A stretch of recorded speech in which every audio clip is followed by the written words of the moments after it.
जब किसी को सजा मिलती है तो उस सजा का भुगतान केवल उस इंसान को ही नहीं बल्कि उसके पूरे परिवार को भुगतना पड़ता है। लेकिन अगर जुर्म किया है तो सजा भी जरूर है।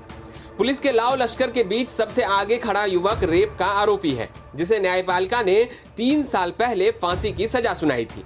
युवक पर एक 6 साल की बच्ची से दुष्कर्म का आरोप था, जिसे झालवाड़ा जिला विशिष्ट न्यायालय पॉस्को एक्ट के तहत पीड़िता को बहला फुसला कर अपहरण करने के बाद बेरहमी से दुष्कर्म करने के बाद उसकी हत्या करने का दोषी मानते हुए सजा सुनाई।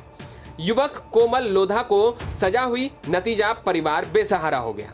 बहन की शादी नहीं हो पाई, रोजमर्रा की जरूरतों के लिए परिवार जद्दोजहद को मजबूर हो गया। क्या उठाना पड़ती है, बहिष्कार भी होता है समाज में। उनको खाने पीने की भी दिक्कत आती होगी परिवार में, बच्चों को। हाँ, छोटा सा बच्चा हैगा 5-6 साल का लगभग, उसका जो क्या और सिस्टर की शादी नहीं हुई उसकी, वो सिस्टर वालों ने उसकी वजह से तो शादी मना कर दिया उन्होंने, सामने वालों ने, ससुराल वालों ने। क्या क्यों मना करा? ये केस हो गया ना, कोमल ने कर दिया था नहीं काम। अच्छा, तो उन्होंने मना कर दिया, आप ऐसे लोगों।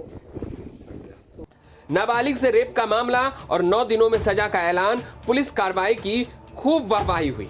मगर अब हाईकोर्ट के फैसले ने पुलिस की जांच व्यवस्था पर ही सवालिया निशान खड़े कर दिए हैं। सवाल है, जब जांच पूरी नहीं थी तो सजा में इतनी तत्परता क्यों हुई?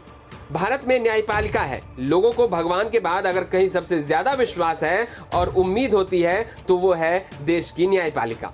शायद इसलिए कहा भी जाता है कि सबूतों के अभाव में 10 गुनहगारों को छूट जाना बेहतर है, मगर कभी किसी बेगुनाह को सजा नहीं मिलनी चाहिए। राजस्थान तक देश की न्यायपालिका और उनके न्याय का उतना ही सम्मान करता है जितना देश के हर नागरिक को है।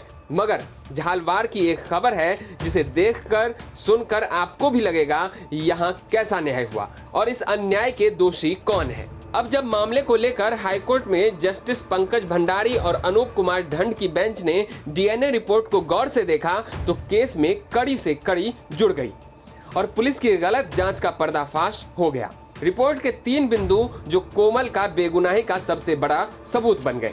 पुलिस ने बच्ची की लेगिंग व स्वाब और आरोपी के underwear state forensic science lab में भेजा। रिपोर्ट में लेगिंग पर 2 और अंडरवियर पर 2 मेल प्रोफाइल मिले। इनमें से एक प्रोफाइल लेगिंग और अंडरवियर दोनों पर मिला, लेकिन इसका मिलान कोमल के डीएनए से नहीं हुआ। स्वाब के सैंपल में एक मेल डीएनए प्रोफाइल मिला, इसको मिलाने पर भी कोमल के डीएनए से नहीं मिला।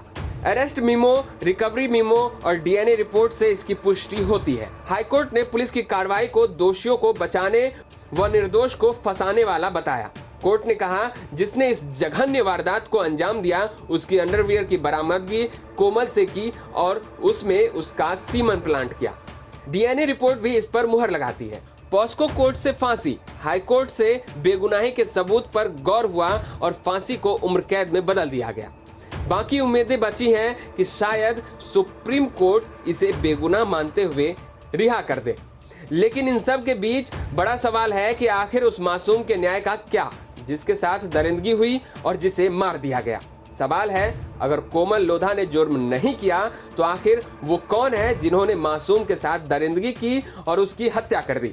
सवाल ये भी है कि जब कोमल ने कोई जुर्म ही नहीं किया तो पुलिस ने आखिर क्यों इतनी जल्दबाजी दिखाई।